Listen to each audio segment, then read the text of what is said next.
I would now like to invite Berit Aarset to join me here on the podium. And Berit is the leader of the NGO Human Rights Watch Norway. And as you can guess from the name, she has a lot of work. And Berit feels more comfortable to read to us her statement in English, and Samuel will then provide a summarized translation into German. And I will just give you the microphone and let you introduce yourself and give your remarks. Yeah, thank you. First I have to say that our name is Human Rights Alert Norway. Many mix the name. Yeah, my name is Berit Aarset, and I'm leader, as you said, of Human Rights Alert Norway. And we are a small organization, registered in 2007. New members sign an authorization like this,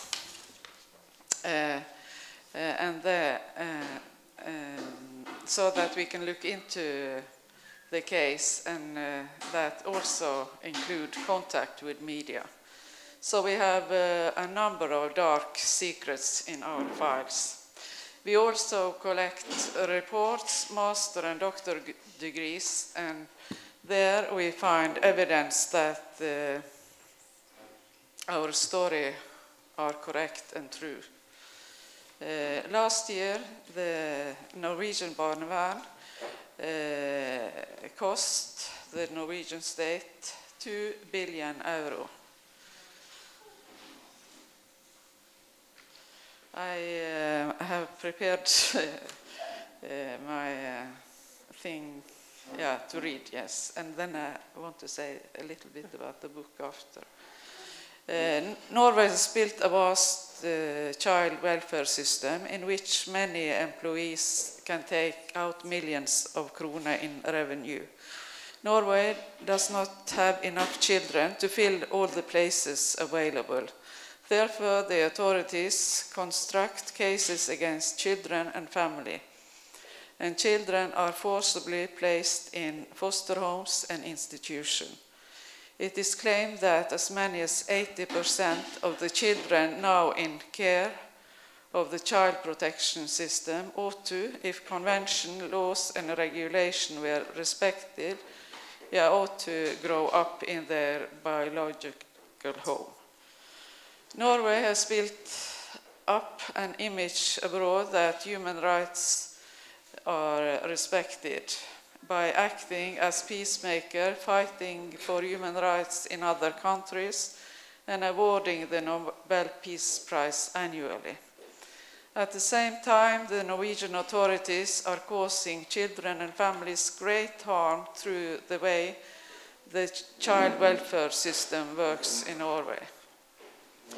And the UN has criticized Norway since 2003 for the fact that too many children are in foster homes and institutions, without the Norwegian government having shown any sign of changing their practice. Instead, a state-run child welfare propaganda campaign talks about mentally ill, violent, and intoxicated parents. Human rights have seen a pattern in these cases. Child welfare workers construct cases that present parents in that way in order to prevail in the county courts and board and the courts. Legal protection of children and families is totally absent in these cases, and the biological family wins in only about 3 to 4% of the cases. There are about approximately 1,080,000 children in Norway under the age of 18. Child welfare authorities claim that about 450,000 of them live under conditions that are not acceptable, and now want to place them in care.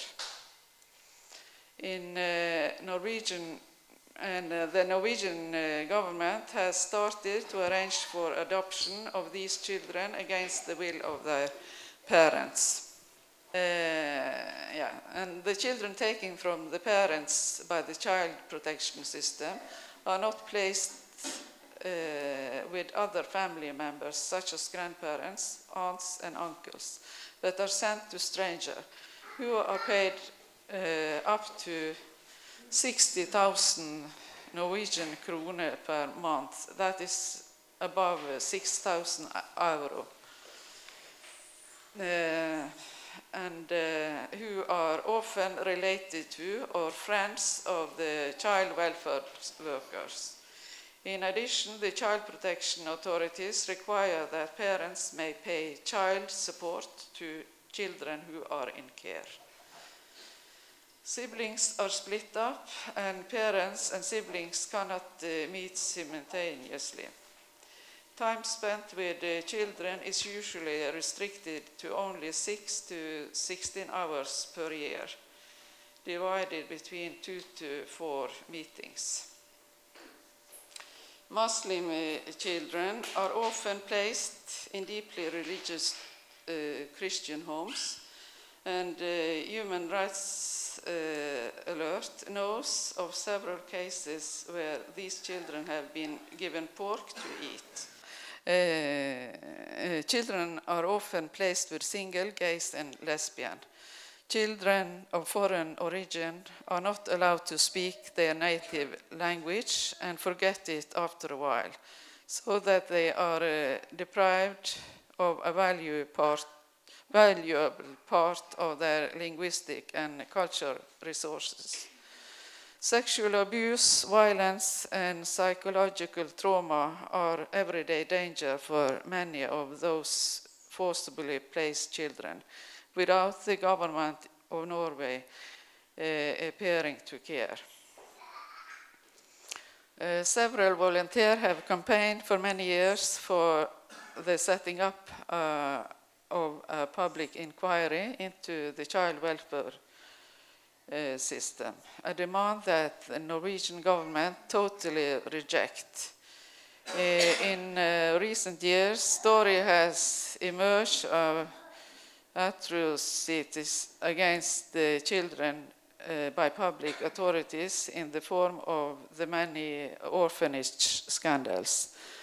And enormous amounts have been paid in compensation.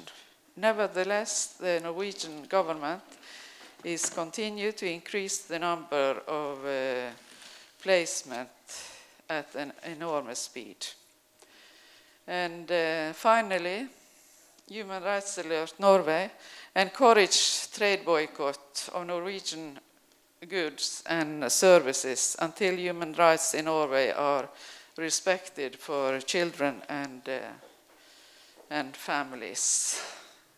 I will tell a little about my own story, because I'm a grandmother, and I've written this book, or maybe the Barnevernet has written it, because it's all the document in the court, in the county board and court. For over 28 years ago, when my husband and I became foster parents to a baby girl, I was aware that Barnevernet had a very, very different view on giving help. I'm a nurse myself, and I've followed them through the years. And a month after we got the baby girl, her young mother committed suicide. And her dad, when you talk this, you go back in time, really. This is often, yeah. Her death gave me many thoughts then and have followed me through the life since. And this is the reason for working with this. Our girl became a mother at a young age, and the CPS forcibly placed her baby girl in foster care almost 10 years ago. Her witnesses in court, the midwife, health nurse, doctors, hospital, gave the young mother credit for good care, and they saw all the love between mother and child. There is nothing healthy. She had dyslexia, the mother. That was one of the reasons. So after the defeat in court, I decided to write a book. And when I found a doctorate degree in psychology from 2001, called something like Justification of Out-of-Home Placement is in the the child's best interest. That book gave me energy to write this book, and I call it Power Abuse and Miscarriage of Justice. Our book is the only Barnevernet case with all the documents that has been published in Norway.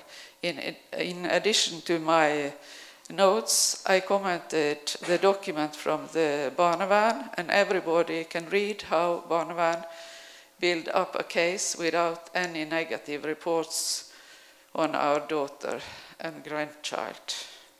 And the readers called me back and said, this book, this is just like reading about our case. It's the same methods. Yeah. And after my daughter came home, I found her make a drawing, and that is on the book. Over and over again, she made this picture, and I say, what is this? It's myself. It's me, and you know, blood is coming out of her eyes. And my father used to say, but something was very, very unfair. He said, it's so unfair, I can cry blood. I don't know if it's a saying in other countries or other parts of Norway either, actually. But she has never heard that. But she's drawing this picture of herself, and blood is coming out of her eyes. Berit, I just want to say thank you, because this book, as you say, is a help for many. I'm very moved by the image myself. And I also see that besides the empathetic part, that you also do a very systematic analysis of this. And I think that's also necessary. And we will think and pray for your daughter and grandchild. And I thank you very much. Berit, thank you.